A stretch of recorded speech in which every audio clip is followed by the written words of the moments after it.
Welcome to another episode of Prepare to Fire. Today I have Keith Schmidt with an E. Welcome, brother. How are you? I am doing fantastic. How are you doing, brother? Good, man. Thank you for coming on. I appreciate it. So No, it's my pleasure. we're gonna talk about a array of topics, and we'll kind of just roll into what we were talking about. So before we start that, before we roll into that, real quick, how long have you been a firefighter? Well, I joined the service in 1991 in high school, Okay, 91. And how and long? Go ahead. so I after that, so I spent a couple years on there. Then went into the U.S. Navy and became a uh, became a firefighter in the Navy. Found out everybody was a firefighter in the Navy. Yeah, joined. Then I went into the rescue swimmer program. Graduated from that, and that was awesome. Got out of the Navy, went back into the fire service full time, and I've been doing it ever since. Okay. And how long So, were you in the Navy? so about 4 years. So I've been in the fire service, involved in the fire service for about 35 years. 35 years. So when you went into the Navy, what was your MO? You wanted to serve the country? So, so it went in as a damage controlman, and that was my rate. So I went DC SAR after once I got out. That's I left as an E5. Got you. Okay. So what made you go into the military? Man, like any kid, wanted the adventure, wanted the challenge. Okay. Absolutely, I watched the movies. Yeah, absolutely. No, the reason why I ask is because you were in the fire service and like me, I wasn't in the fire service, but right out of high school, I went into the fire service. So kind of Right. just wondering what made you go that direction versus just going straight into, you know, starting. Yeah, I always had a desire to serve. That's me. I have a deep desire to serve the community I live around in the world and the world. That's that's how I'm built. Absolutely, absolutely. So you get out of the military, and then where does your life kind of take you as far as the fire service goes? So the fire service goes. I went some contracting fire service overseas, down in the Antarctic. Did a stint there for a few years, and then met my wife down there. Uh, then we moved up here to Indiana, where she's from. I joined the Wayne Township Fire Department and the Greenwood Fire Department volunteer, and then I ended up getting a full-time position at the Indianapolis Airport Fire Department, which I currently serve at as the lieutenant. Got you. Okay. And how long have you been with the current fire department, the airport? Almost 22 years. Okay. And find it so interesting, man, because a lot of these airports have their own operation. Hmm. It's massive in regards to responsibilities. Um, Yes. what kept you there and not wanting? Why didn't you ever jump the pond and go back to career as far as like a city department? Truthfully, I was a horrible test taker. Okay. And as you know, in the process, and here you have a certain age to get hired on. Now, still, we do everything the city fire departments do. It's 85%, 75 to 85% EMS, depending on the year. We're just more specialized. We do structural, but we have the planes. So that's what makes us a whole different level, Right, which is the ARF component. which absolutely is the aircraft rescue firefighting component. Absolutely. Okay. And I mean, when it happens, and I've been on live world runs, it's high speed and high go, and you Right. need to be ready. Yeah, absolutely, man. And let me ask you, 22 years in, um, what's you feel your biggest takeaway? Because you did some volunteer work Hmm. airport versus just a regular fire department, or is it all the same stuff? It's just throw airplanes in it. Yeah, it's all the same stuff. You just throw the airplanes in it. All right. And what's the specialized training with that look like? How long does it take you to get certified in airplane firefighting? compared to, your firefighter one and firefighter two? Yeah. So originally, I got that through the military, and that was an 8-week program. Now they've condensed it down to a most areas where you can go take the ARF certification is a 1 week to 2 week program. Got you. Okay. So it's very intense. It's very packed, and you got to be ready to go to it. Knock it out. And let me ask you, man, what is your really take in the recent years? And I kind of want to open this up. Um, Sure. how I met you in regards to your preparation, how important that is as far as being a firefighter, but now even more so being a firefighter that now you're responsible for airplanes as well. Absolutely. You have to stay on top of the game. You can't get complacent. The moment you get complacent and you think you have everything figured out, it's going to smack you right in the face. Um, yeah, And, absolutely. and so, and I won't lie, there were, and you and I have had discussions offline about this, um, where I fell into that bubble. I mean, at one point, we all kind of do. You do this long enough, you get a little complacent, or you get really complacent, which is really dangerous, as we all know. Right, right. So And let's dive into that because sure, nobody knows where you were to where you are now except the people that are close to you or the people that watched you transform. So sure, talk to me about what your life was as a firefighter until you had enough. You had enough and you changed. yeah. So basically, I was being a shitty ass leader because I was a lieutenant. I wasn't serving the people I work with.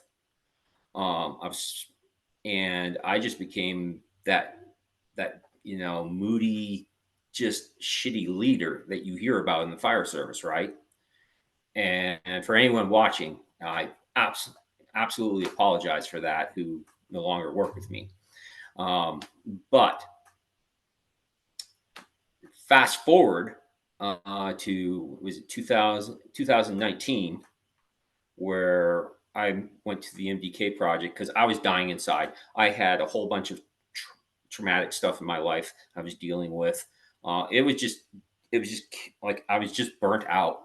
I just let it just compact me into this little compartment, and I was screaming inside, putting a smile on my face, Right. and I wasn't being effective at my job. I wasn't being effective as a dad. I wasn't being effective as a husband.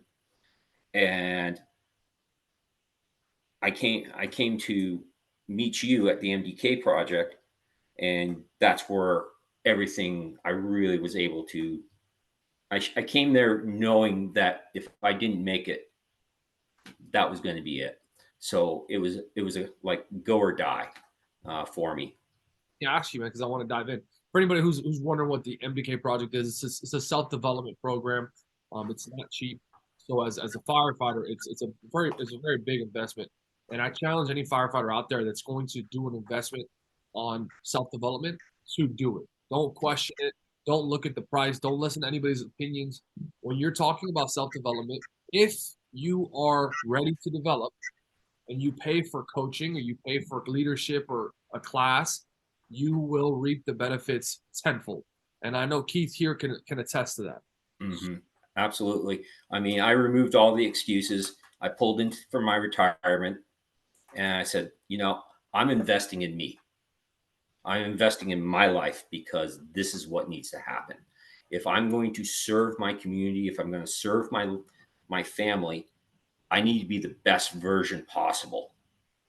And it has been a wild ride. I've had my ups, I've had my downs, but damn, man, brother, I am living. I am a work in progress, but I am living. Absolutely. And I love to hear that, man. And it's so true. Um, Everybody dies, but not everybody lives. And that saying is so impactful, right? You have to really ask yourself, is drinking and watching football all life really is? Right. And I say that because the audience of firefighters, it's a big component of their life. And it's great, right? Hmm. It's great. Yeah, Watching absolutely. football, it's a good time. Yep. Getting that. That's what you live for, right? If you live for the substance abuse if you live for the pornography, if you live for the negative, toxic state, right? Like that's not life. It's Yeah. not. And I know you and I can both attest to leaving that behind, burying that person, and Hmm. understanding that we're in control, right? So Absolutely. let me talk to you, man.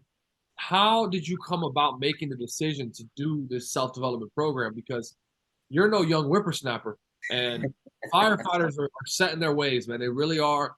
And with what we do comes a certain level of how do I say this?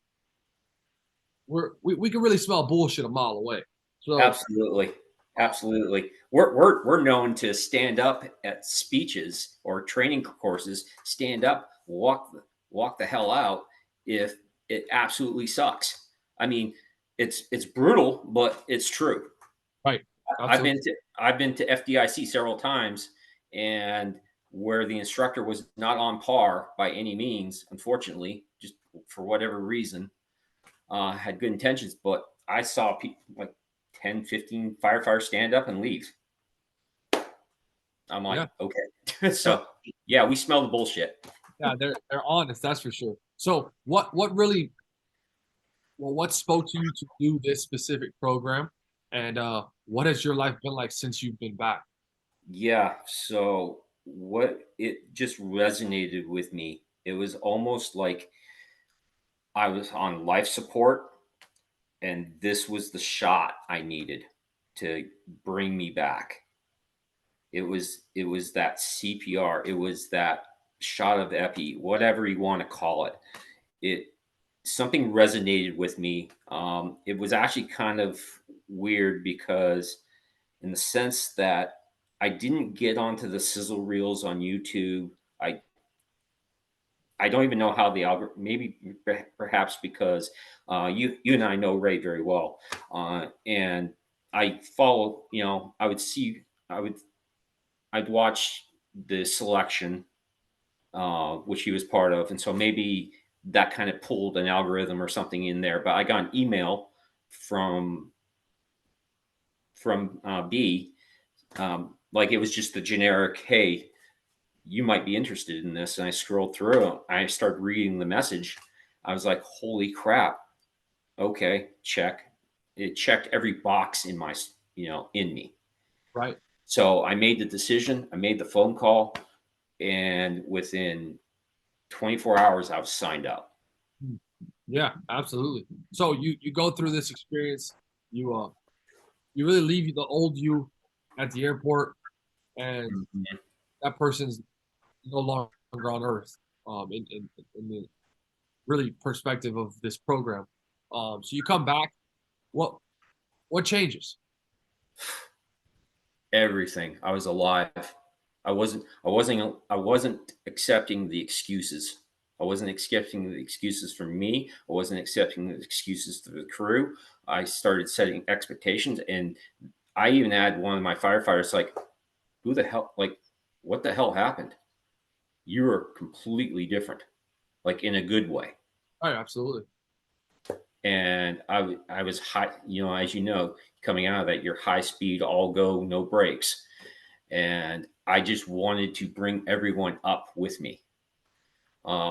Some people didn't want that, and that's fine. But they went to it. We don't necessarily work together, but they're not bad people. It's just I truly believe in, we have a low frequency, high risk at our airport with millions of people flying through there every day. They don't get a choice on who shows up. Mm. When you call 911, when somebody calls 911, if I call 911, I sure the hell want that A crew to show up, that dev group, who trains, who takes their job seriously, who doesn't accept the excuses. I want to be that for that person because again, they don't get a choice who shows up. Right. Yeah, I like to use the analogy because firefighters get kind of lost and kind of crazy with it. but I like to get really intimate with them, and we talk about, your mom has a heart attack, or she has a pulmonary embolus, and she needs to have a stent put in, right? Right. Something simple, but if you don't have a good cardiologist, they could really fuck that up, and they could die. So I asked, Exactly. what kind of do you want a good or bad cardiologist? Oh no, Right. I want a good cardiologist. So why Yeah. are you a good firefighter? Do you think the people that call 911 don't want a good firefighter? Do you think they want an average firefighter? Or like, do you think, I think a big problem with the fire service, with the world in general, is we have such a high level of false confidence that we Hmm. really think we're going to rise to these occasions and be this superhero that we're Yep. like portrayed to be, but that's not how the world works. Exactly. Exactly. Um, Yesterday I was out doing a bottle drill, and one of the guys was like, "You're a madman." I'm like, "Hey, I'm going to be ready." Yeah, and let me ask you, man, how old are you right now? I'm about to turn 52. 52. Cool. So, what message do you have for the older guys out there that you know have the excuse of well, you'll see when you're 50 years old, or you'll see when you get older, or, I just don't move the same. All of this stuff that they create in their own head. That at the end of the day, even if it is true, it doesn't matter. We have a job to do, and you need to be ready. Yeah, absolutely. My message to them is you still got it inside you, Mm. but you got to do the work. You got to do the fucking work. You got to take the responsibility and say, "Okay, yeah, I've been lazy," and do the work. Doesn't mean you're a bad person by any means, but you need to do the work. Absolutely, yeah. And, And let's talk about. Tell the people who you were. What would you describe yourself before you made this change and basically saved yourself? Is how I like to look at it. yeah, I really did, because it was interesting you said save yourself, because um, for me, again, it was this was it. Like when I showed up, I remember meeting one of the junior instructors at the airport, and he asked me, "So where's your mindset?" I'm like, "I'm here or I'm going to die." Mm. Because this is it. So my mindset was very focused on mission success, no matter what the cost. If I ended up going to the hospital, which I almost did, if you remember, but I made it through, um, and I graduated from that program. I'm very proud to say it's taken me a long time to get, because I have kind of like that. What's the word I'm looking for? Kind of that imposter syndrome, where I like, yeah, yeah, yeah. But no, I'm really fucking proud. I graduated and I was selected honor man in my class.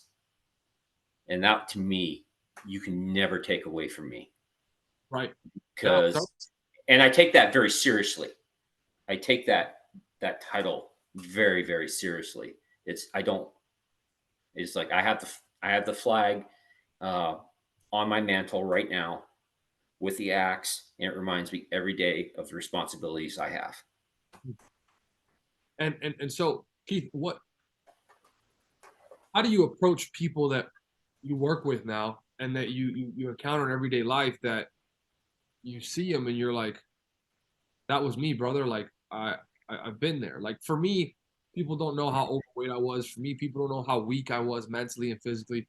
Yeah, Well, it wasn't until just a few years ago that I stopped proving people wrong. Rather, I started proving myself right, because exactly. I'd been proving people wrong because I was doubted, I was misunderstood, all of these Right. things. Yep, exactly. You see the people that you used to be. What is your thought process? For me, I have to still work on it because I'm very, very, very impatient with Yeah. people because And so, I was right. that. You know what I mean? I well, I'm in the position of leadership. So, well, everybody is in the position of leadership, but I just happen to wear the red helmet. Uh, I approach them as, what do I need to help you? Because here's your help. Here's my hand. Take my hand. You want it, it's here. because if you fail, I fail. I come at it very much as I used to come at it as very hard charging, hard nosed, like, what the hell are you thinking? Like, come on, this is bullshit. Now I come at it as an aspect of love, because how can I look if something happened to them on scene? How can I look at their family members and go, well, I I I didn't do anything about it. I didn't do anything about his complacency or her complacency. It's truly negligence, and a lot of us are guilty of it.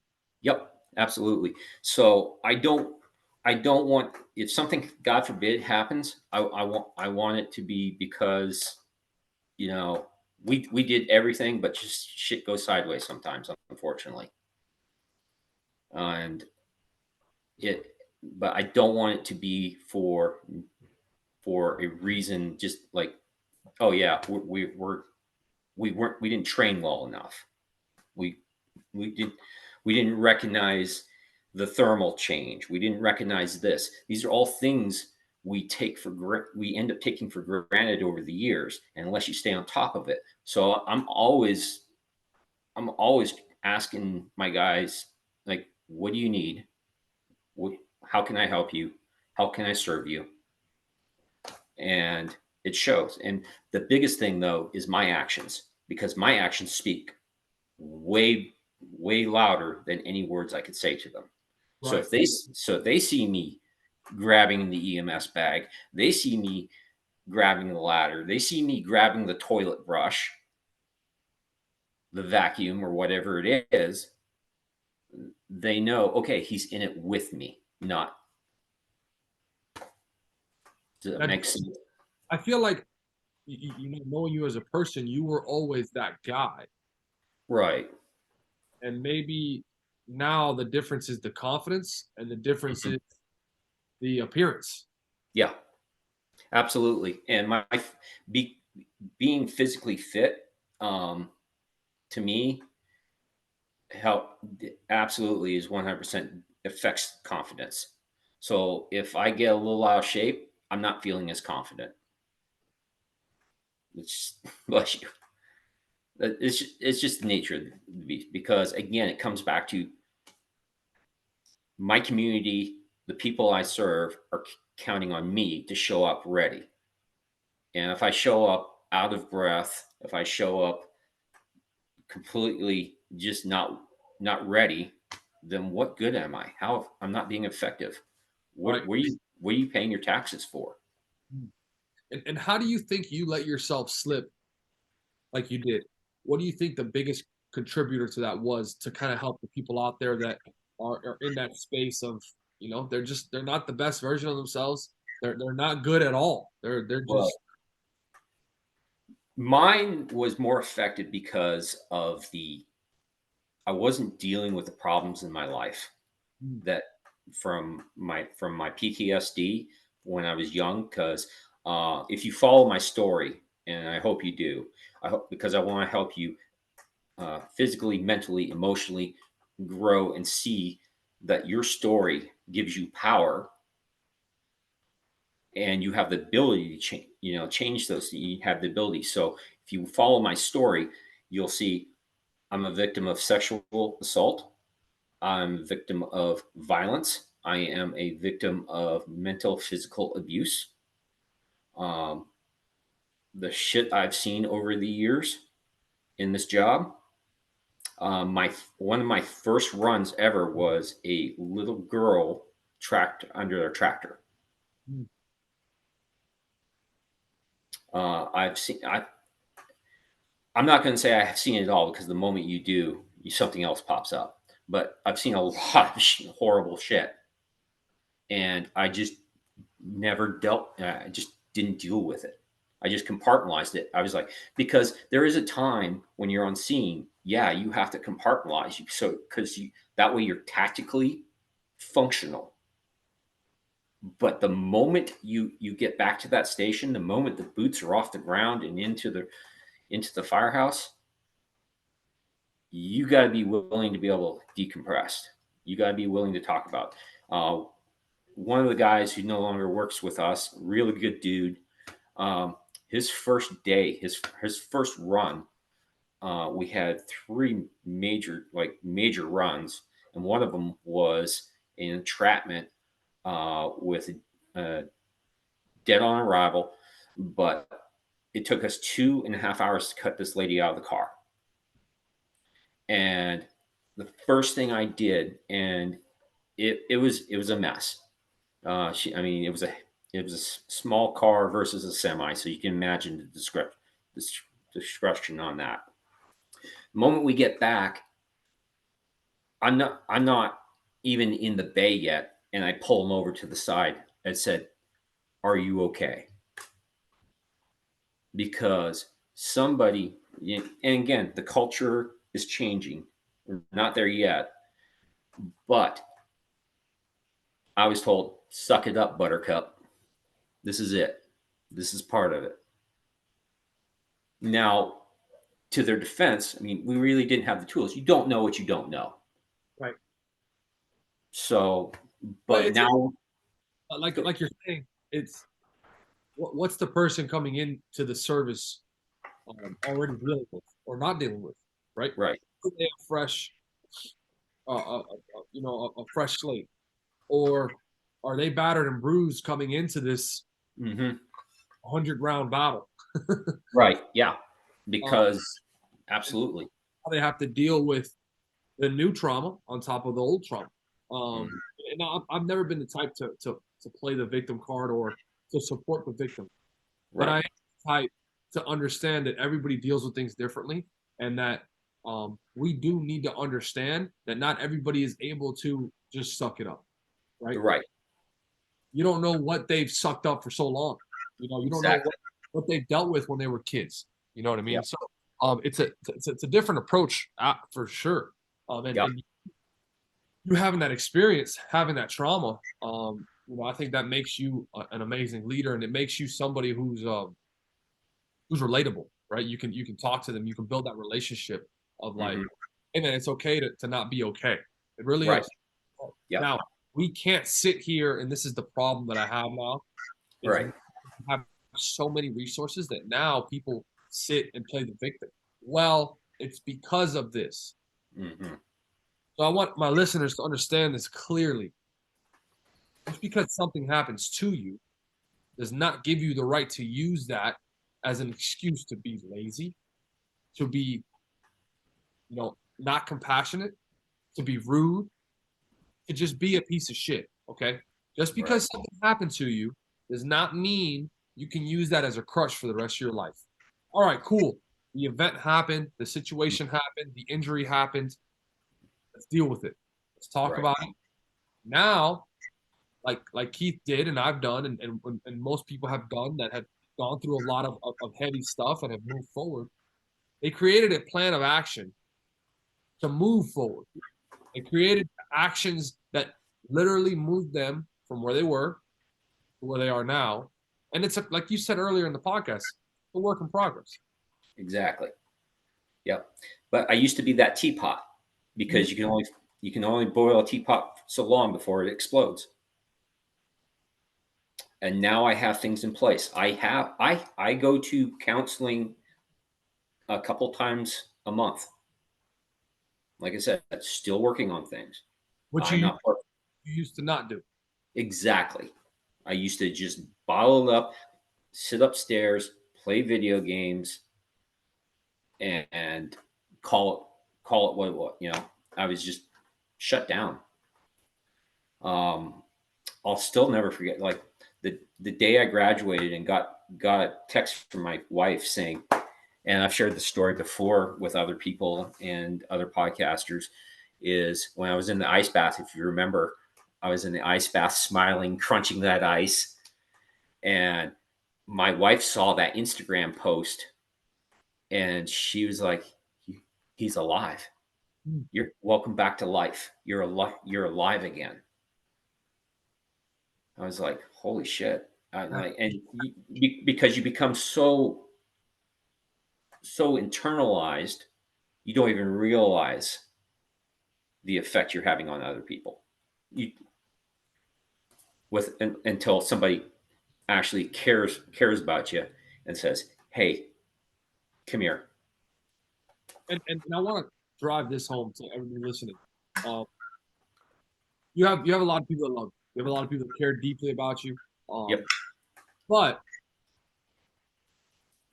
you still had to save yourself exactly. I because still the work needed to be done to change can't be done by anybody else. And I want everybody listening out there to understand that clearly. Like, I want you to really, really chew on that. You have to make the decision that nobody's going to come help or save me. Now, people are going to be there along the way to assist you, show you, like, hey, let's do this, not that. right. But your actions with your own hands are the only way that your life is going to change. Absolutely. And I think you nailed it on the point there, Julian, is people are going to be there beside you, but you got to remember they're still dealing with their own stuff, and they're not going to sit. It's only so much a person can take, hearing the same story, hearing the same thing from you, going, woe is me. I'm like, okay, I just told you what you need to do, and you're still not taking action on it. Brother, I love you. I'll be here when you want, but you need to get the help. If you don't, I don't know us. I've told you everything I can. Yeah, and there's those people that you could talk to them till they're blue in the face. If they're not ready to listen, if they're not ready to act on your advice, and the funny thing is, I talk about this frequently on Instagram and Hmm. platforms. Your conscience is talking to you. Yeah. When you wake up, for the longest time, Keith, you knew you weren't living an aligned life. You Yep. know, and you ignore it. You ignore it. It's just like you just ignore it. You just ignore it, and Hmm. the signs will always be there internally. The universe will tell you you are not living the best life you can live. This is not what life is all about. It's one of those things that you have to be ready to listen, and you can't be scared of the work required. I don't think people talk about that because it is going to be a long, and I want to tell you how long the road is. Long, Yep. very Yeah. long. It is. The only way you get through it is one day at a time. Yep. One step at a time. It's no different with anything. It's one rep at a time, one step at a time, one meal at a time, one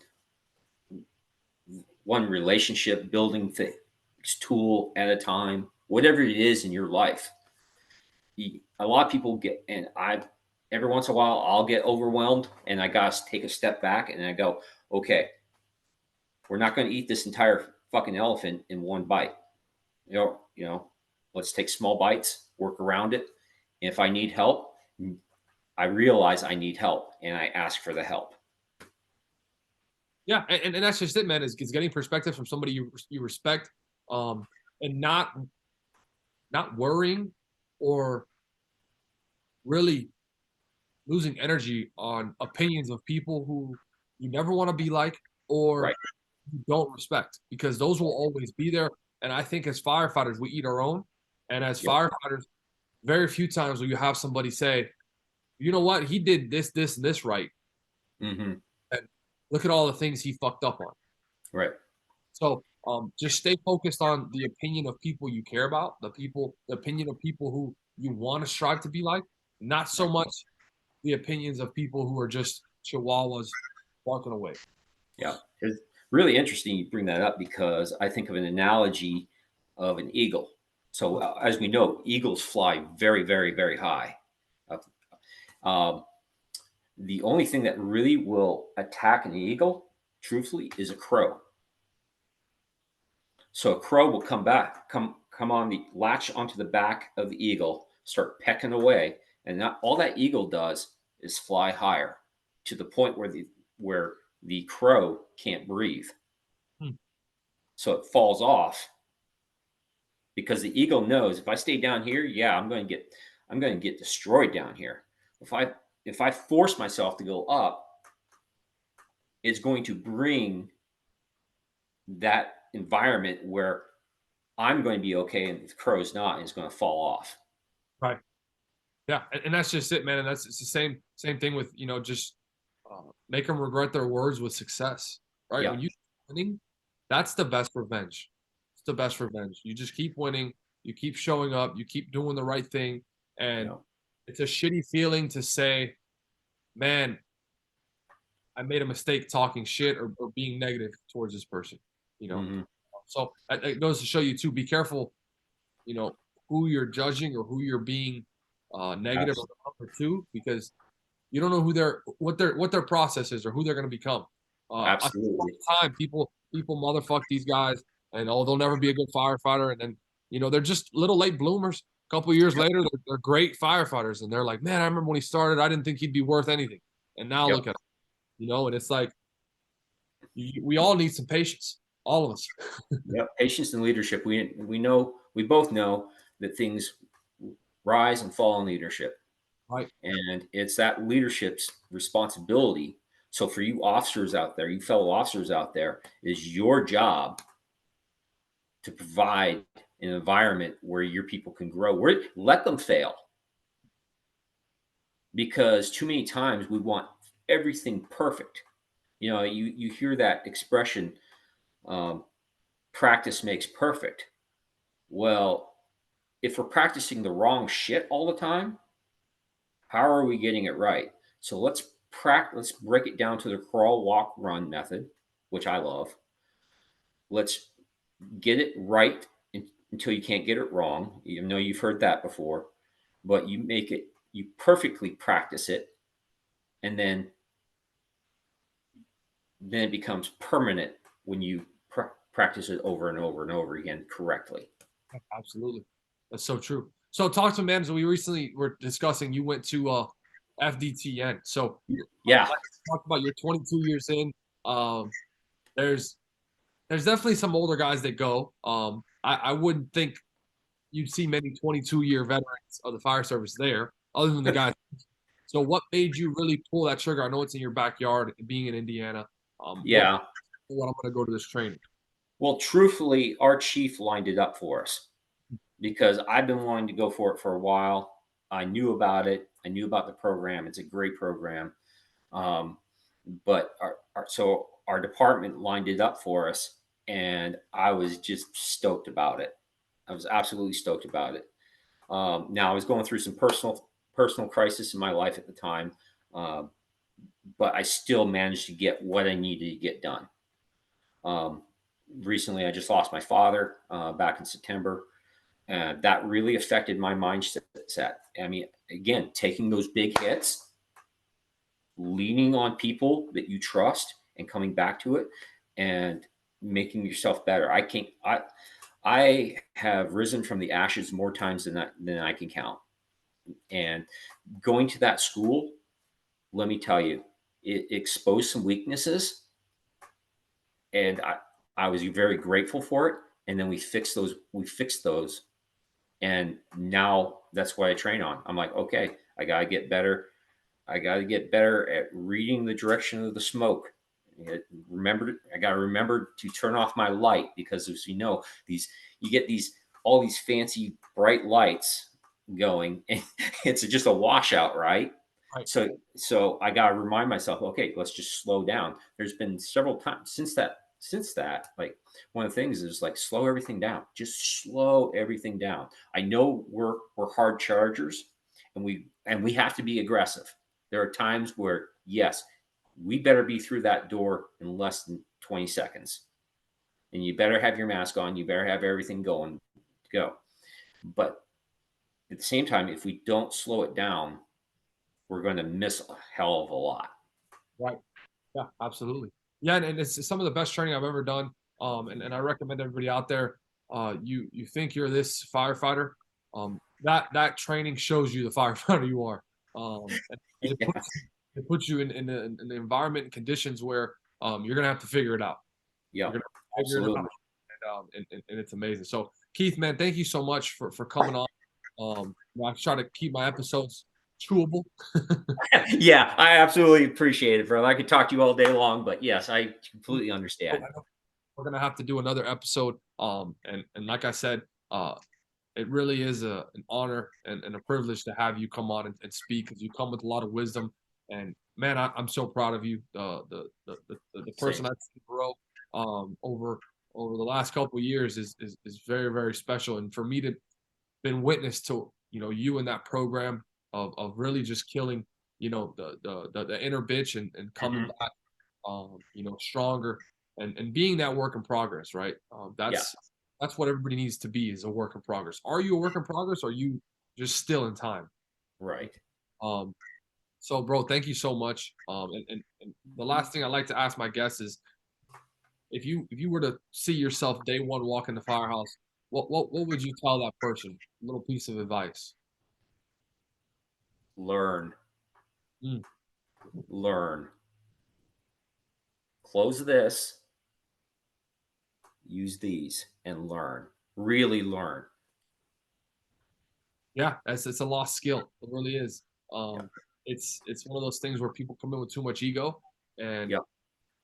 for everybody out there listening, this is a profession that there's two type of people in this world: humble people and those about to be humbled. Yeah, absolutely. I read an article a while back, and it read, ego eats brains. Mm, And I was like, absolutely. So yeah, leave your ego at the door. I know it sounds harsh, but shut your mouth, open up your ears, learn. Watch watch from the people. You'll figure out who really quickly. You'll figure out who's there to work and who's there not to work. And you'll learn, okay, that's the firefighter I want to be. The guy who's always ready. The person who's got their gear ready, the person who's ready to roll, the person who's just got their shit together yeah, and absolutely. cares. So that's my advice. Yeah, Take thank it you or so leave much. it. Well, for anybody out there listening, it's your duty and responsibility to save yourself, and day one or one day. So, awesome, guys. Catch you on the next episode.